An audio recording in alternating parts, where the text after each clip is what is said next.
Nagaa waaqayyo isiniif haa baay'atu. Hordoftoota koo akkam jirtu? Nagaa keessaniif fayyaa jirtu? Nagaa kooti galata waaqayyoo haa ta'u. Baga nagaa taatanii baga nagaatti eeggamtanii isiniin jedha. Warroonni maatii naa hin taane subscribe gochuun gara maatiitti dabalama. Warroonni na jajjabeessaa jirtan like, share, comment barreessuudhaan jabaadhunaan jechaa jirtan guddaa galatoomaa isiniin jedha. Baay'ee isin jaaladha, isin kabaja. Wal bira dhaabbachuu, wal gargaaruu, waliin hojjechuu haa amaleeffannu, aadaa haa godhannu jechuudha. Abbootiin keenya Oromoon waliin hojjetaa, waliin nyaataa, wal gargaaraa, gadda walii hirmaata, gammachuu walii hirmaata jechuudha. Nuyirree isaanirraatii dhaala godhachuu qabna. Nutti baratuu qaba jechuudha. Akkuma isaanii dhaloonni keenya amma faashinii wajjin fiinaa, wal jibbinaa. Kun nu gidduudhaa hafuu qaba jechuudha. Akka abbootiin keenya wal bira dhaabbatanii harka wal qabatanii waliin jiraatanitti waliin haa deemnu isiniin jechuu barbaada. Har'a maal qabattee dhufte naan jechuun keessan hin oolu jechuudha. Har'a taajabbii ajaa'ibaa tokko qabadhee dhufe jechuudha. Maal taajabda naan jechuun keessan hin oolu. Dhalootuma keenya kan ana dabalatee taajabuun dhufe har'a bakka. Na aarsitanii taajabuman dhufe jechuudha. Obboloota koo dhugaa dubbachuu fi hundi keenya miidiyaa hin fayyadamne jechuudha. Miidiyaa fayyadamna. Feesbuukaa, Telegiraamii, Waatsaappii, Tiiktookii, Inistigraamii wantoota baay'ee jira jechuudha. Kana keessatti dhaloonni si'anaa kun maal ta'e dhume beektu? Eelee sibiilaa beektu miti? Eelee sibiilaa namni wallaaltanii hin jirtanii. Dhaloonni keenya ana dabalatee eelee sibiilaa ta'e dhume jechuudha. Maaliif hin jedhe beektu? Yoo gadda arganii har'a gaddanii feesbuukarraa, tiiktookirraa, miidiyaa qaban hundumaatti piroofaayila jijjiirratu guyyaa tokkoof jechuudha. Istooriin yoo gadda ta'e guyyaa tokkoof gadduma. Boroo hin sirbu. Achi yoo waan barbaadan hojjetu jechuudha. Gaddi dhaloota keenya bara kanaa fi gammachuun dhaloota keenya bara kana guyyaa tokkoon darbu. Dhugaa dubbachuuf jechuudha. Baay'ee kan nama jibbisiisuuf nama taajabsiisu jechuudha. Yoo gammadanii gammadanii turanii, yoo gaddanii gaddanii hin turanii jechuun namni hanga guyyaa lama, guyyaa sadii, guyyaa torbee lama, torbee tokko gaddi nama tokko nama keessaa hin ba'u jechuudha. Dhaloonni keenya har'a gaddee bor osoo imimmaa isaa hin qooriin hin sirba. Hin wal arrabsa, hin wal abaaraa jechuudha. Dhaloonni keenya akkas ta'ee dhume. Maaliif akkas taana obboloota koo dhugaa dubbachuuf jechuudha. Yoo tasgabboofne maal ta'a? Yoo nama wal arrabsu argine duukaa arrabsuu. Yoo nama waan gaarii hojjetu yoo argine yoo callisnee bira dabarre jechuudha. Kun maaliif nurraa eegamame? Nama waan gaarii hojjetu yoo jajjabeessine, yoo jabaadhu hin dandeessa jenne maal taa'ame qo'a dhugaa dubbachuuf baay'ee nama ajaa'ibna jechuudha dhaloonni keenya kun.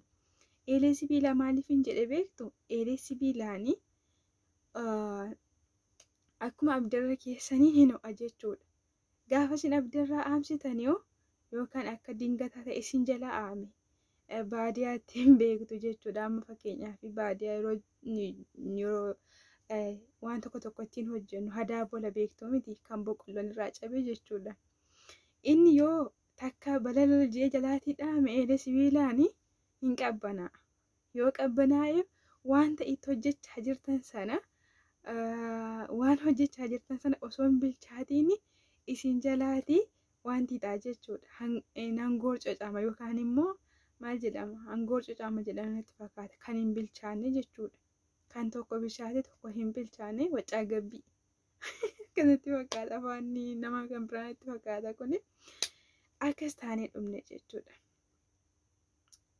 Yoo tokko argine waan tokko waan bilchaachuu qabu yoo argine dhaloonni keenya si'ana osoo hin bulcheessin, otoo waan gaarii tokko itti hin baasin irra utaalee sokkine bakka waan biraa harkaa hin qabanne jechuudha. Otoo isa tokko galmaan hin ga'iin waan biraatti utaalee isa sanas qabne isa kanas qabne gidduutti waa lama dhabuudha jechuudha inni akkasii. Eelee sibiilaan akkasii. Akkasuma yoo waan biraallee itti naqxanii waan bilchaatuu qabu. Yoo isin eeggachuu baattan, yoo isin akka hin dhaamneedhaaf bira teessanii hojjechuu baattan eelee sibiilaan bukoo nama jalaa taasisa wanta itti naqame sana jechuudha. Dhugaa dubbachuuf bukoo ta'a jechuudha. Hin bilchaatu. Nyaataaf hin ta'u jechuudha. Wanti hin bilchaanne immoo. Akkasuma nullee wanta bulcheessuu qabnu tokko gatteenyee bulcheessuu dhiisnee kanas qabnee kanas qabaa. Isa gadde yoo argine guyyaa tokko gaddine boriin sirbina. Iftaan immoo waa bira. Yoo nama wal arrabsu argine jala fiigne jabaadhu. Viidiyoo isaa kunnee finne jabaadhu. Akkasidhaatti abaluudha, jibduudha, cimtuudha, akkasoodha jenna jechuudha. Kun dhaloota eelee sibiilaa ta'ee dhume. Dhaloota waan tokko galagalchee hin laalle taa'ee dhugaa dubbachuuf jechuudha. Ani hin beeku dhugaa ani akkamitti akka jiraatamu dhaloonni kuni. Ana waliin ani of keessaa baasee hin jiru. Anis isinuma waliin hin jira jechuudha. Dhalootuma si'anaa waan taaneef balalala jennee akkuma ho'ine akkuma qabbanoofne jechuudha. Argitanii eeleen kan buddeen itti tolchamu jira miti. Kan buddeen itti tolchamu immoo yoo isin takka ho'istan jennaan hamma isin waan barbaachisaa sana raawwattanitti ho'aa masaatta'a. Argitanii yoo bilcheessa hamma isin bilcheeffatanii baatanitti isin jalaatii hin qabbanaa'u. Yoo jalaa dhaamellee dafee hin qabbanaa'u jechuudha. Wanta itti hojjechaa jirtan sanallee dafee osoo inni iddoo hin ga'iin isin jalaa hin baasu jechuudha. Eeleen buddeenaa yookaan immoo eelee kan suphee irraa tolchamu sun jechuudha. Osoo dhaloota qabbanaa'aa taane, dhaloota suuta ji'ee adeemu, dhaloota waa tokko yaadu, waa tokko galagalchee ilaalu yoo taane maal taame dhugaa dubbachuuf maal ta'a yoo akkasitti tasgabboofne jiraanne. Amma waan tokko mormiif gara miidiyaa kanatti baana. Har'a mormine kun nuun ta'uu, kun akkasidha, kun biyya keenya keessatti hin barbaachisu, mootummaan akkasii nuuf hin ta'u, wanti biyya keenya keessatti ta'aa jiru nuuf hin ta'u. Finne har'uma bakka. Dhugaa dubbachuuf har'uma finne boroo waan biraa dhiifne bakka dabarre bira. Ho'ine qabbanoofne bakka guyyuma tokko ho'ine guyyuma tokkos qabbaneessine bira dabarra jechuudha. Kun ta'u nurratti akkasii ta'uu qabu. Waan hojjennu hundumaayyuu jechuudha. Waan hojjennu hundumaa waan goonu hundumaayyuu xiyyeeffannootiin gochuu qabna. Dhugaa dubbachuu jechuudha. Xiyyeeffannootiin gochuu qabna jechuudha. Gaafa waan tokko qabne hamma galmaan geenyutti hamma sirriitti bulcheessinee waan tokko waan karoorsine tokko waan yaadne tokko harkaa hin qabne hamma galma geessinutti osoo biraa deebi'uu baanne yookaan immoo wantichi nu fayyadu yoo ta'e keessuma seenuu yoo dhiifne maal ta'a? Dhugaa dubbachuuf jechuudha. Nama taajjabsiisa. Wanta nurraa hin eegamne, wanta nu hin fayyadne har'uma arginee waanuma arginee duukaa fiigaa oolla jechuudha. Dhugaa dubbachuuf jechuun dhugaa akkamitti akka yaadnu bichaa hin beeku ani. Saniifiyyuu mi'a tasgabboofnu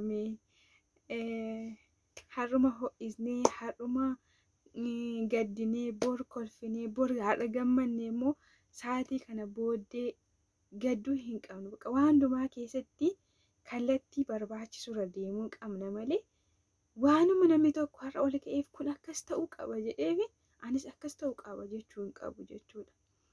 Wanti kun karaa kam ta'e karaa kam yoon dura dhaabbadhe immoo ta'uu danda'a, yoon karaa akkam godhe immoo dhiisuu danda'a jenne jalqaba osoo wanticha sana wanta namni sun godhe sana nuyis ol kaafnee hin mul'isiini itti yaaduu qabna. Yoo itti yaadne wanti itti yaadame tokko, wanti itti xiinxalame, wanti bilchaate ba'e tokko yoo ba'ullee furmaata argamsiisa jechuudha. Garuu inni nu irra bilililil jennee akka baala baardaafii fudhannee kaanu kuni dhugaa dubbachuuf homayyuu nun fayyadu jechuudha. Homallee nun fayyadu waan qabne sanallee galmaan gahuu hin dandeenyu jechuudha. Saniif iyyuuti dhugaa of ilaallamee dhugaan jechuun ani baay'ee masaa amma kanatti dhugaa wanti ol kaasanii kuni fudhatanii yeroo fiiganii galma ga'anatti hin fakkaatu jechuudha. Yoo dhaabbatanii itti yaadanii itti xiinxalanii waan tokko waan galma ga'u tokko osoo itti hin yaadin yoo fudhatanii fiigan galmallee gaarii natti hin fakkaatu, galmallee hin ga'u jechuudha. Dhugaa dubbachuuf saniif iyyuu dhaloota taajjabamu akka hin taane, dhaloota bu'aa hin buufne akka hin taanee fi mee suuta jennee waan tokko itti yaaduu qabna, itti xiinxallee ilaaluu qabna. Callisneema fiiguu hin qabnu, barri itti callisanii fiiganii nu haa gahu, har'arraan kaaseyyuu nu haa gahu. Waanuma namni godhee fi waa tokko gochuu haa dhiisnu. Dhugaa bakka hanga yoomiitti nuyi namaan gaggeeffamna?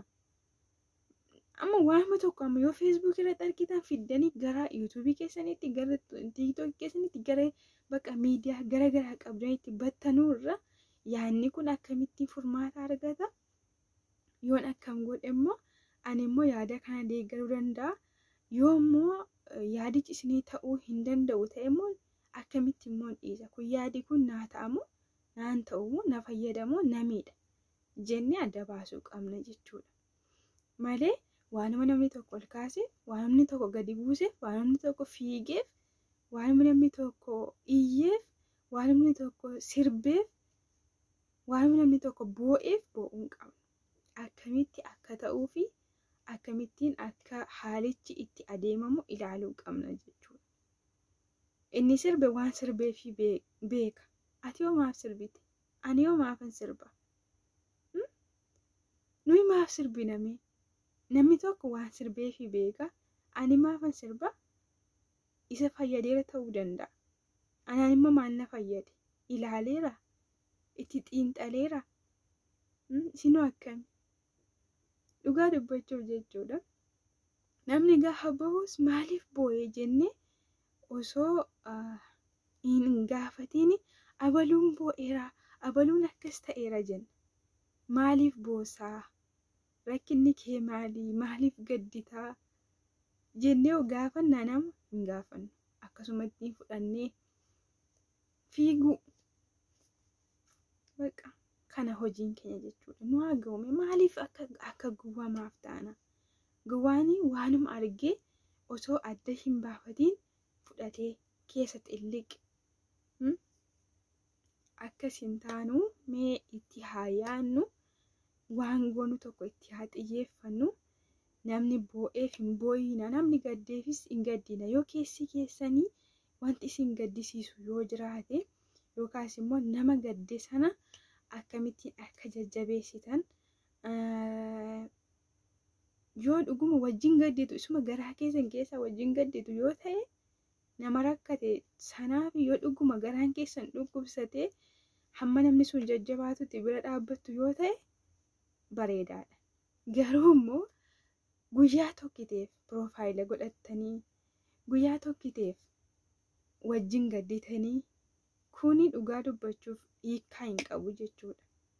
Hamma namni sun hin jajjabaanetti isin asii har'a piroofaayila godhattanii borummoo namicha biratti hin sirbitu yoo ta'e, kuni dabalaniyyuu namicha gadda isaa itti jabeessu malee gadda namichaa tasgabbeessu natti hin fakkaatu.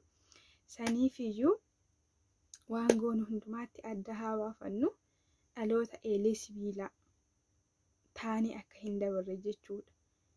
Amma ho'ine amma tasgabbaa'uu osoo hin taane waan tokko bilcheessuu qabaachuu qabna jechuudha. Akka bilchaatutti hojjechuu qabna waan hojjennu. Har'a yoo waan tokko hin bilchaanne ta'e yeroo kam sirreetti gadi qabnee ilaalee bilcheessuu dandeenya yookaanis immoo hojiirra oolchuu dandeenya. Akkamitti yeroo kam of haa gaafannu, dhugaa dubbachuuf of haa gaafannu. Abbootiin keenya darbanii waan nan godha jedhan gochaama turanii. Fakkeenyaaf ani qabsoollee hin beeku jechuun namoonni nan qabsaa yeroo jedhanitti hanga lubbuu isaanii laatanitti asuma dhiyoo kanatti namoota baay'ee namoota nuyi beeknu baay'ee isaaniitu nan godha godhanii ta'anii argaman jechuudha. Nummoo akkam ta'aa jirrami? Warra oduu duwwaa ta'aa jira dhugaa. Warra afaanii odeessu, warra waanuma xiqqoo fudhatee fiigu, warra suuraa namaa gadi galabbatu, waa tokko osoo hin hubatiin warra nama arrabsu akkas taanee dhumne dhugaa rabbi jechuudha. Nutu miidiyaatti fayyadamaa jira osoo hin taane miidiyaan nutti fayyadamaa jira deebi'ee. Silaa nutu isarraa fayyadamuu qaba. Nuti itti fayyadamuu qaba ture. Amma garuu galagaltoo miila mataa hooqee waan ta'eef miidiyaa nutti fayyadama. Akkaataa itti miidiyaa fayyadamnu hin beeknu jechuudha. Waama tokko fudhannee fiigna waan ta'eef waan hin bilchaanne tokko waanuma bor nu taajjabsiisu. Waanuma bor fuula namaa duratti nu qaaneffachiisu hojjenna waan ta'eef iyyuu gatii nu hin qabu. Saniif iyyuu haa tasgabboofnu.